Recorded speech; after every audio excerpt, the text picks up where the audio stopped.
The flashing red and blue lights painted the dark streets in waves of chaos. Sirens wailed, slicing through the night like a blade. People on the sidewalk whispered, pointing toward the scene. In the middle of the road, a teenage boy stood frozen, his hands trembling in the air. His face was drenched in sweat, his chest rising and falling in short, panicked breaths. A police officer, tall and broad, had his gun aimed directly at the boy's head. "Hands where I can see them! Get on the ground, now!" he shouted, his voice sharp with authority. The teen, no older than 17, shook his head in disbelief. "I didn't do anything. I was just trying to help." His voice cracked, pleading. A few feet away, lying on the pavement, was a man in a crisp, expensive suit. Blood pooled around him, seeping into the concrete. His breathing was shallow, his eyes fluttering open, dazed and confused. Another officer spoke into his radio. "Suspect detained. One victim, looks like a stabbing. Need paramedics ASAP." The boy's heart pounded against his ribs. Suspect? Victim? How did they get this all wrong? Just minutes ago, he was saving this man's life. Now they were treating him like a criminal. Tires screeched as more police cars arrived. Officers jumped out, surrounding him. Cold metal suddenly locked around his wrists. Handcuffs. "Wait! You don't understand!" the boy cried, twisting in their grip. The CEO, still lying on the ground, coughed weakly. His lips moved, trying to form words. But before he could speak, the officers hauled the teen away. The boy's mind raced with a single, terrifying thought. How did I end up here? 12 hours earlier. Jamal Carter had always taken the long way home. He liked the quiet.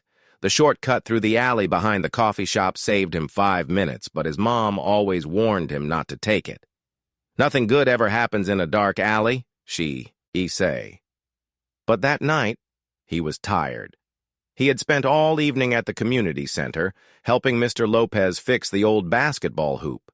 His mom had probably called him twice already, wondering where he was. With a sigh, he adjusted his backpack and stepped into the alley. That's when he heard it. A muffled voice. A struggle. A deep, agonized groan. Jamal froze, his body tensed as his ears sharpened to the sound. A man was in trouble. Slowly he crept forward, staying close to the wall. The dim glow of a streetlight barely reached into the alley, but it was enough to see what was happening. A man in a suit was on the ground, clutching his stomach. Blood soaked his white dress shirt. Standing over him was another man, dressed in black, a knife glinting in his hand. Jamal's breath caught in his throat. The attacker looked up, his eyes locking onto Jamal's. For a second, neither of them moved. Then the man bolted, disappearing into the night. Jamal hesitated only for a second before running toward the injured man. His hands hovered over the wound, his mind racing. He had seen enough TV shows to know that pressure stopped the bleeding. I got you, man. Just hang on, he said, pressing his hands against the wound. The man groaned but didn't push him away. Jamal fumbled for his phone. His fingers, slick with blood, could barely tap the screen. 911. He pressed the call button. 911. What's your emergency? A guy? He's been stabbed. I'm at the alley behind Perk Brew Coffee House. He's bleeding real bad. Jamal's voice shook. Stay on the line. Help is on the way, the operator said. Jamal kept the pressure on the wound. Stay with me, okay? Help is coming. The man's eyelids fluttered. Thank you, he whispered, before slipping into unconsciousness. Jamal barely had time to process the words before he heard the sirens. Red and blue lights flashed, bouncing off the alley Alls. The rumble of tires stopped at the entrance. Jamal let out a breath of relief. Over here, he called. But when the officers rushed in, their eyes didn't go to the man on the ground first. They went straight to him, a black teenager, hands covered in blood, standing over a white man in a suit. Get down, one of them barked, drawing his gun. Jamal's body went cold.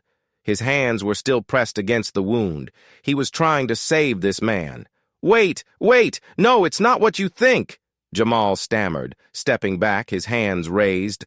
"On the ground! Now!" He barely had time to blink before he was shoved face first into the concrete. The cold bite of handcuffs snapped around his wrists. The world blurred around him as more officers stormed the scene.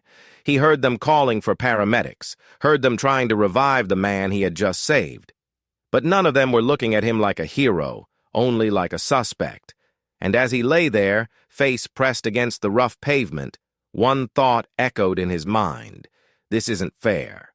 Jamal's face was still pressed against the cold pavement, his heart pounding like a drum in his chest. He could barely breathe. The weight of the officer's knee dug into his back, pinning him down like he was some kind of dangerous animal. "Suspect detained," one of the officers said into his radio. "We need an ambulance ASAP for the victim." Jamal tried to turn his head to see the man he had just saved, but another officer grabbed his arm, tightening the handcuffs. "Please, you got it wrong," Jamal choked out. "I didn't stab him, I was helping." "Yeah? Then why are you covered in blood?" one of the officers sneered. Jamal opened his mouth, but before he could answer, he heard a weak voice from the ground. He helped me." For a moment, everything went still. One of the officers turned to the injured man.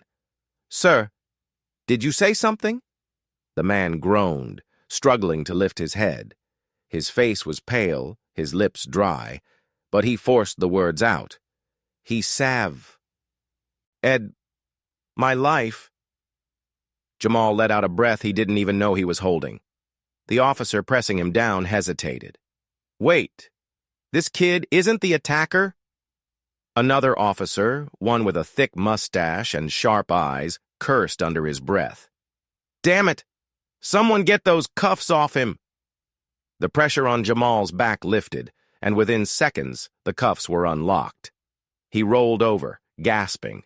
His wrists throbbed from how tight they had been. One officer reached down as if to help him up, but Jamal smacked his hand away. "You tackled me," he snapped, eyes burning. "You didn't even ask what happened. You just saw me and assumed—" "We were following protocol," Mustache Officer cut in. "You were at the scene of a violent crime, covered in blood." Jamal's jaw clenched. "So that makes me guilty? Just because I was there?" Nobody answered. Before anyone could say another word, the paramedics arrived, rushing to the man on the ground. Jamal finally got a good look at him, the same face he had seen on TV, on billboards, on magazine covers. Daniel Sterling, the CEO of Sterling Tech, one of the richest men in the country. Jamal's stomach twisted. He had just saved the life of a billionaire, and almost got arrested for it. The officers stepped aside as the paramedics lifted Sterling onto a stretcher. He was weak, barely able to keep his eyes open, but before they carried him away, he turned his head toward Jamal. "Thank you," he whispered. Jamal nodded stiffly, still feeling the sting of the cuffs around his wrists. One of the officers, a younger guy with kind eyes, cleared his throat. "Kid, we messed up." "That's on us," Jamal scoffed. "Yeah, you think?" Mustache Officer didn't look at him. He was already talking into his radio, probably giving some half-baked excuse about why they tackled an innocent teenager. Jamal pushed himself to his feet, dusting off his hoodie. He wanted to go home. He wanted to forget this night ever happened. But as he turned to leave, another police car pulled up, its headlights cutting through the dark. A new officer stepped out, his uniform crisp, his stance rigid. "Who's the suspect?" he asked. Mustache Officer hesitated. No suspect, just a misunderstanding." The new cop's gaze landed on Jamal. He narrowed his eyes. "Then why is he covered in blood?" Jamal's hands curled into fists. "Because I just saved a man's life," he snapped, "and I got treated like a criminal for it." The officer studied him for a long moment. Then he reached for his radio. "We need to bring him in for questioning." Jamal's stomach dropped. "What?" "You were still at the scene of a crime," the officer said, cold and professional. "You need to come to the station." Jamal couldn't believe what he was hearing. But But the guy literally said, I saved him. You have my fingerprints, my statement, everything. Why do I need to go to the station? Standard procedure. Jamal shook his head, laughing bitterly. Standard procedure? If I was a white kid, would I still need to go down to the station? The officer didn't answer. Jamal turned to the younger cop, the one who had admitted they messed up. You know this isn't right, Jamal said. Say something. The younger cop looked away. Jamal felt like screaming. Then, before anyone could grab him, a deep, commanding voice cut through the air. Nobody is taking him anywhere. Everyone turned. Daniel Sterling stood at the edge of the ambulance, one hand clutching the stretcher for balance. His face was pale, his body weak, but his eyes were burning with authority. This young man just saved my life, Sterling said, his voice gaining strength, and I will not let you treat him like a criminal. The officers stiffened.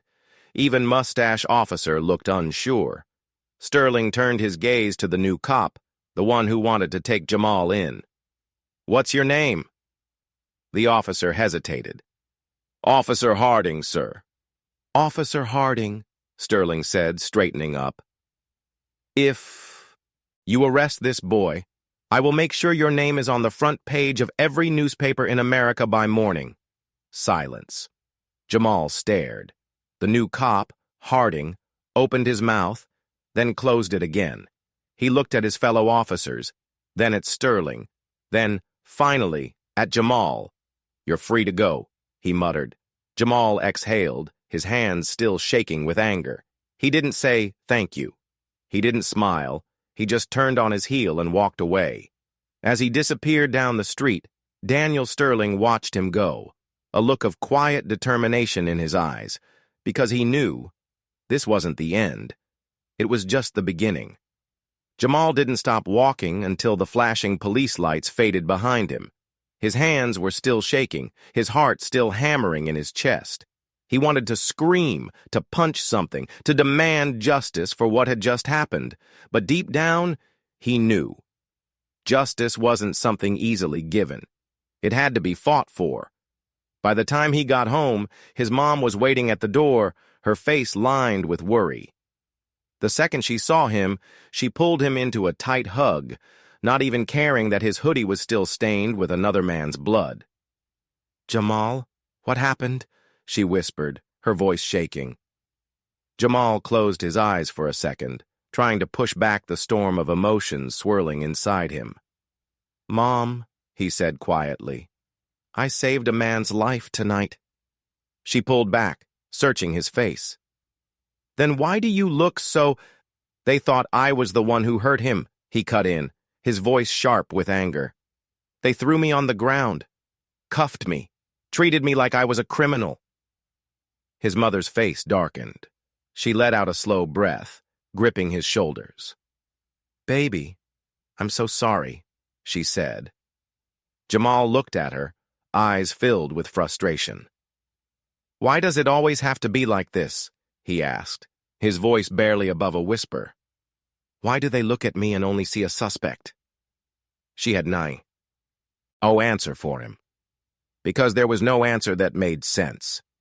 But even as the weight of the night settled over him, Jamal didn't let himself sink into hopelessness, because somewhere out there, Daniel Sterling was still alive, because of him. And he had seen what happened. He had witnessed the way Jamal had been treated.